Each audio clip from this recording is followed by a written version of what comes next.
جی وعلیکم السلام ورحمۃ اللہ وبرکاتہ۔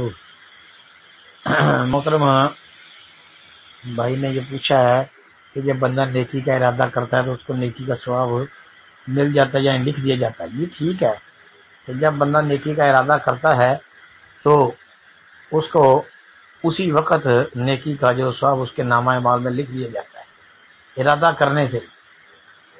اور کوئی بندہ گناہ کا ارادہ کرتا ہے تو جب تک وہ گناہ کر نہیں لیتا تب تک لکھا نہیں جاتا، اور گناہ ایک ہی لکھا جاتا ہے جب کر لے تو، لیکن نیکیاں اگر کر لے تو پھر ایک نیکی کے بدلے 10 نیکیاں لکھی جاتی ہیں۔